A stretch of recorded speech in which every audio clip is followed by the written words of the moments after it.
República. Estamos en vivo en el lugar. Bernardo Maniago. Bernardo, ¿cómo te va? Buen día. Antonio, muchas gracias. Los residentes del Hospital Posadas y los profesionales en general están protestando porque, por ejemplo, a los residentes hace un año que no les aumentan el sueldo, tienen totalmente cortado el diálogo con el Ministerio de Salud, faltan los insumos, hay despidos, el año que viene va a haber menos residencias y además les están haciendo hacer guardias totalmente imposibles que atentan contra la atención de los pacientes. Eugenia es una de las residentes. ¿Cómo te va, Eugenia? Buen día. Hola, buen día. Yo soy Eugenia, residente de terapia intensiva, soy médica. Estoy ya en esta lucha hace muchos años. Yo ingresé a la residencia hace 4 años y hace 4 años estamos en las mismas condiciones precarias. Sí. No llegamos a fin de mes después de haber estudiado más de 10 años para estar en este lugar. Nosotros atendemos a pacientes en la terapia intensiva que están al borde de la muerte, como todo el resto del personal de laboratorio, personal de residente de terapia. Sí, yo soy médica, residente de terapia intensiva. Nosotros reclamamos las condiciones en las que estamos trabajando. Claro. ¿Las guardias que tienen que hacer de cuántas horas son? ¿De 12, de 24? Las guardias son de 24 horas y con el nuevo reglamento que puso el ministro Lugones la semana pasada también pretende que después de la guardia trabajemos media jornada más, es decir, casi 30 horas atendiendo a los mismos pacientes sin dormir. O sea, 30 horas estando en la terapia al pie del cañón sin tener posibilidades de descansar. Después de la guardia de 24 horas, 6 horas más. Sí, 6 horas más. Nosotros, repito, atendemos pacientes con ventiladores que tuvieron un paro cardíaco, una ACV, cirugías muy complejas y necesitamos estar lúcidos cuando estamos trabajando. De esta manera no podemos. Primero porque no tenemos para comer, no tenemos para llegar a fin de mes, no tenemos ni siquiera para independizarnos. ¿Cuánto estás ganando, Eugenia? Yo no llego a ganar ni $1 millón y soy R4. Sí. Como les digo, antes hacíamos bromas de que no llegábamos a fin de mes, ahora no llegamos ni siquiera a mitad de mes. La situación es muy crítica, nos prometieron aumentos de todos lados, bonos de todos lados y no llegó nada. Claro. La política del gobierno es que los residentes en realidad son becarios, ¿no? Y que no tienen derecho a un ingreso. Sí, si los residentes somos becarios, no sé quién trabaja, entonces, Claro. porque acá los residentes sostenemos la atención del hospital 24 horas. Cuando acá todos desaparecen, los residentes seguimos en todas las emergencias, en todas las cirugías, en todos los procedimientos que se necesiten de emergencia. Ahora, ¿cuántos pacientes tenés a tu cargo en la terapia? La terapia tiene 37 camas, Sí. son 37 pacientes críticos. Son críticos, ¿no? Son muy críticos. ¿Cuántos años tuviste que estudiar vos para atender esa responsabilidad, para hacer ese trabajo?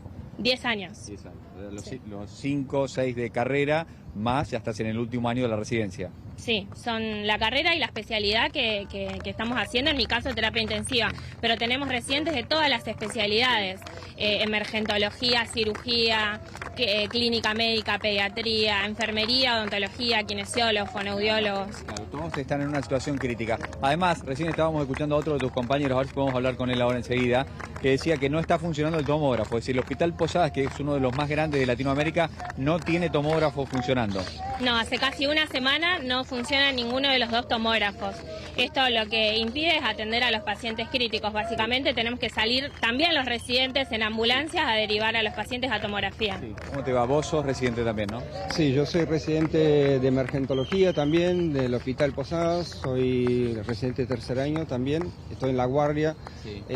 donde atendemos eso, pacientes críticos, pacientes politraumatizados, Sí. somos centros de derivación de ACV y stroke, Sí. donde, por ejemplo, lo que te mencionaba antes, la tomografía en una enfermedad que son tiempo dependiente, es crítica tener acceso a eso. Un paciente que me llega a la calle con un trauma de cráneo, Sí. yo le tengo que poder hacerle una tomografía lo antes posible y hoy por hoy no podemos esperar una derivación de 4, 5, 6 horas hasta que ese paciente. Entonces lo que nos toca muchas veces hacer es decir, no tenemos la complejidad suficiente y terminar derivando a esos pacientes por el bien del mismo paciente, Sí. porque no podemos atender acá en Ahora, ese si el hospital. Hospital Posadas no tiene un tomógrafo, El tema clave, nuestro paciente, el Hospital Posadas tiene una área programática de más o menos 6 millones de habitantes, la cantidad de pacientes que llegan acá, Sí. no solamente de nuestra área programática, sino que de todo el país, y derivado incluso de las obras sociales, de lugares cuando no saben más qué hacer, tienen una notita que vayan al Posadas,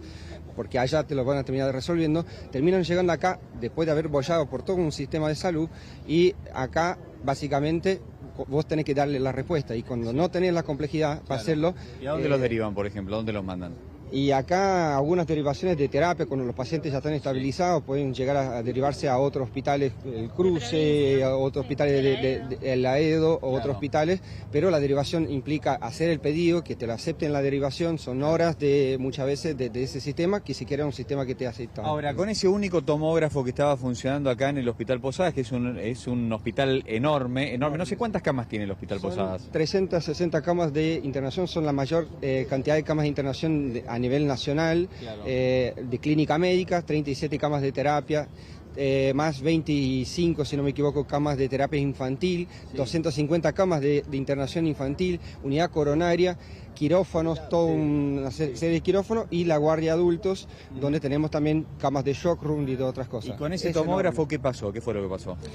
El tomógrafo básicamente venía trabajando día y noche, porque aparte de lo que son toda la intercurrencia de internación, la intercurrencia de emergencia, hace tomografías a pacientes ambulatorios que están necesitando diagnosticarse un cáncer o hacer seguimiento de patologías complejas.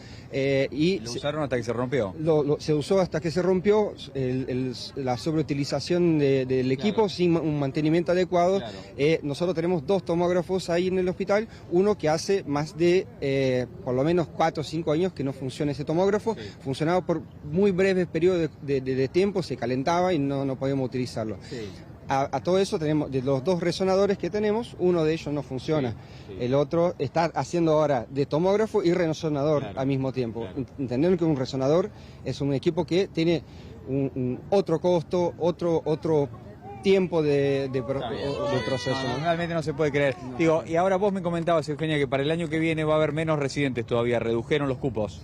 Redujeron cupos y también cerraron residencias, como la de odontología, por ejemplo, sí. Siendo que el Hospital Posadas es uno de los únicos lugares. ¿No va a haber más residencia en odontología acá en el Posadas? No va a haber más residencia de odontología. También están recortando trabajo social, por ejemplo, terapia intensiva, que éramos 10, ahora somos la mitad. O sea que no solo nos hacen trabajar las 30 horas, sino también el doble y siendo la mitad de personas. Farmacia, también cerraron la residencia de farmacia. Imagínense lo que es administrar medicamentos a todo este hospital. Toda la gente que hace fila para recibir un fármaco porque no los consiguen. Y del resto de las residencias, cirugía, clínica médica, también recortaron 70 cupos en total. Y a ustedes, digo, me imagino que deben estar muy presionados, ¿no? Para no hacer protestas, para no hacer paros. Sí, nos han ofrecido bonos a cambio de no hacer paros. Bonos de plata, mucha plata nos quieren ofrecer a cambio de no hacer paro, pero nosotros, como estamos en una situación tan crítica, lo consideramos, dijimos, bueno, tal vez lo esperamos, lo aceptamos, a ver así si el ministerio nos contesta, y la verdad es que ni pagaron los bonos, ni tampoco el ministerio contesta, no hay aumentos, no hay respuesta, y siguen habiendo amenazas, nos amenazan a los residentes con hacernos sumarios por reclamar estas condiciones. Claro, bueno, es increíble realmente. Lo que cuentan los residentes, los 2 tienen por lo menos 10 años de estudio, 10 años de facultad, de hospitales. Sí. Muchos acá son eso, porque la idea del residente médico, uno piensa, es un estudiante. No, somos médicos de formación, algunos tienen más de una especialidad ya, o son médicos especialistas, hacen una segunda especialización, una postbásica que le llamamos, y que están hoy por hoy en una condición de ser considerados becarios. O sea, atendemos pacientes críticos todos los días, y somos considerados como si no tuvieran una relación de dependencia con el ministerio. Contanos uno de los casos graves, críticos que hayas atendido estos últimos días. Casos de ACV, casos de infarto, y una guardia puede atender 2 infartos, un ACV, un politrauma, en una misma emergencia. Guardia. Claro, una misma guardia. Vos tenés que hacerte cargo de un paciente con un ACV, con un paciente con un infarto, con un paciente con un paro cardíaco. ¿Por cuánta plata por mes? Y la plata es lo que estaban comentando ellos. ¿1 millón de pesos? Cerca de 1 billón, eso sin contar, o sea, eso incluye las guardias, aparte ahora, que hacemos. Yo digo, ¿no? Si tienen que trabajar 30 horas, ¿no? Porque hacen ahora la guardia 24 y ahora les quieren sumar 6 horas más, no se pueden mantener en pie porque además el estrés que genera la atención, por ejemplo, en una terapia o en emergencia. ¿Cómo hacen? ¿Para vivir cómo hacen? No, es una situación donde el burnout es frecuente, es una situación donde muchas veces, y aparte, ni hablar que acá hay pacientes que te llegan a esperar 24 horas, porque no se van porque ya pasaron por toda parte y acá es el último lugar donde van a llegar. Entonces, muchas veces somos para todo lo que es shock room, guardia, adulto, todo eso, y por los valores que pagan a lo que son monotributistas para venir a cubrir esta guardia, no viene nada de eso. Somos 3 médicos a cubrir una guardia donde hay pacientes que están hace miles de horas esperando. Entonces, la atención de la gente a la que se ve afectada a través de todo eso, ¿no? ¿Vos también sos residente? Yo soy residente de neurología de tercer año acá del hospital. Sí. Nada, es la verdad que es muy lamentable cómo nos mantienen, la poca comunicación que tenemos, nos ofrecen un bono, después nos dicen que si aceptamos el bono no podemos seguir reclamando, decidimos aceptar el bono por una cuestión de que necesitamos esos dossiers. ¿El bono que te lo pagan este mes, el otro mes, o no hay sabemos, un compromiso por no hay compromiso, que sea no hay permanente? fecha. De hecho lo habíamos aceptado, no está en el recibo de sueldo, lo cual eso también nos perjudica porque no podemos recibir aportes jubilatorios de eso. Y bueno, nos dijeron que nos iban a pagar el bono, al día de hoy no percibimos ese bono con el aumento, nos dijeron que no sabemos de dónde sale el dinero. La verdad que es una situación muy angustiante la que estamos viviendo, muchos compañeros están de guardias 24, 36 horas. Yo me pregunto y le quiero hacer una pregunta pública a las personas que se vienen a atender en este hospital, si ustedes se dejarían atender por un médico que está agotado, que no pudo descansar, que no tiene las capacidades cognitivas específicas para poder atenderte. Pero es así como tenemos que trabajar hoy, con agotamiento, con lo mejor de nuestra vocación, pero lamentablemente perjudica también al paciente que estamos atendiendo, 36 horas sin dormir, no se puede, con un sueldo mísero. ¿Vos sos residente de qué área me dijiste? Neurología de adultos, sí, exacto. Todo lo que es heavy, con ACV, ahora se está hablando de armar una unidad de stroke en el hospital, lo cual también nos perjudica mucho, porque imagínate que volvemos a estar de guardias, una unidad de stroke que necesitamos residentes, necesitamos gente, médicos de planta, y no hay presupuesto para eso. Claro. Así que bueno, es muy lamentable. Claro. Bueno, es la situación de los residentes, es lo que te estaban contando, realmente no se puede creer, ¿no? Porque son ellos los que se tienen que hacer cargo de la salud de los pacientes, son ellos los que están atendiendo a los pacientes, ¿no? Y no son estudiantes de medicina, son médicos recibidos que están haciendo una primera especialidad, una segunda especialidad. Ahora, lo que nos contaban también es que están faltando cantidad de insumos. Bueno, nos decía acá uno de ellos, Bruno, nos decía el tema del tomógrafo. ¿Cómo puede ser, primero, que un hospital grande con 300 camas como este tenga un solo tomógrafo, que además no se le haga el mantenimiento hasta que finalmente se termina rompiendo por el uso, porque no para, obviamente, de trabajar durante todo el día. No es nueva la situación del Hospital Posada. Nosotros hemos venido el año pasado y hemos hecho notas, por ejemplo, con especialistas que han trabajado durante 20, 25 años en el hospital y han sido despedidos. Los despidieron. Además, muchos no pueden venir a reclamar porque tienen contratos temporales de 3 meses. Los amenazan, si vas y reclamás, no te renovamos el contrato. Entonces es la política que lamentablemente estamos viendo, por ejemplo acá en el Hospital Posadas del Ministerio de Salud, y que se va agravando porque la situación es más grave que durante las protestas que hicimos el año pasado. Si nos decías. Una cosa que quiero cerrar es que a nosotros nos dijeron que si aceptábamos el bono no podíamos seguir reclamando, entonces también hay algo de una medida extorsiva que estamos siendo, justamente extorsionados. Bueno, si paran no pueden recibir el dinero y seguimos trabajando por 900.000 pesos, claro. Entonces es muy extorsiva la situación. Habría que preguntarles a las mismas personas que los extorsionan cuánto ganan ellos por mes, de qué manera viven, ¿no? De qué manera viven. ¿Cuántas horas trabajan? Exactamente, y en las condiciones que tenemos que trabajar, muchas veces sin camas, compartimos camas con compañeros, no tenemos muchas veces ni siquiera agua para poder lavarnos las manos o tomar. La verdad que el hospital se está vaciando. Así que bueno. Y además, cómo se resiente la atención a los pacientes, ¿no? Sí, nosotros, como les decía, a veces si tenemos un ratito de comer, un ratito de tirarnos en un colchón roto en el piso, es demasiado, es un lujo. Yo a veces tengo que traer mi bolsa de dormir, mis tuppers de comida, y los pacientes no se merecen eso. Las personas que están al borde de la muerte, los familiares que tienen que de comprarte algo para almorzar o para cenar, olvídate, porque te salís de presupuesto. No, si les digo, con este recibo de sueldo, aparte, ¿quién te va a querer alquilar? ¿No? Sí. Es algo tan fundamental como poder alquilar un lugar para vivir. Dentro de eso, lo que tenemos, recibo de sueldo, nosotros somos, ya de tercer año, tenemos el contrato anterior, donde teníamos una relación de dependencia. Si quieres alquilar, podés presentar el recibo de sueldo. Yo puedo presentar todavía, con los nuevos reglamentos, lo que implementan, que los chicos que entraron primer y ahora segundo año, son considerados becarios. No tienen un recibo de sueldo, claro. No tienen capacidad de mostrar ingresos cuando van a alquilar un departamento. Chicos, si ustedes después de haber estudiado, no sé, algunos están en pareja, pero después de haber estudiado tantos años tienen que seguir viviendo con la familia, me imagino, ¿o no? Hay gente los tres. Tenemos compañeros que tienen Yo, por ejemplo, dependo de la casa de mi papá, que tengo la fortuna de que puedo vivir en una casa de él, pero la verdad es que si yo tendría que alquilar con $1 millón sería imposible. Imposible, no me alcanza. Nosotros estamos acá gracias a nuestros papás que también en mi caso yo soy hija de personal de salud, entonces venimos arrastrando la pobreza y el desfinanciamiento a la salud pública de años. Esto no es de este mes, del mes pasado, del año pasado, estos son años. Entonces nosotros les agradecemos a ustedes, a los medios, a los vecinos, a los jubilados, a los familiares de los pacientes que nos están aguantando en esto y les pedimos por favor máxima difusión para que todo esto llegue al Ministerio de Salud, al doctor Lugones, que él no está viviendo con la plata que nosotros vivimos y tampoco está trabajando en las condiciones en las que nosotros estamos acá en este lugar. Así que les pedimos a todos por favor un poquito de sensibilidad, ¿no? Primero por el tema salarial, obviamente, pero además por la salud de los pacientes. Vos imaginate venir a atenderte y que lógicamente con la mejor predisposición, pero la persona que te atiende hace por ahí 24 horas que está en pie. ¿Sí que nos mostrabas ahí? Sí, en estas condiciones trabajamos nosotros con los techos caídos, sin agua, no tenemos dónde bañarnos muchas veces, colchones rotos, somos varios compañeros de guardia durmiendo en las mismas camas, pasillos cerrados, inundaciones, nosotros teniendo que limpiar muchas veces el piso de las mismas camas de internados.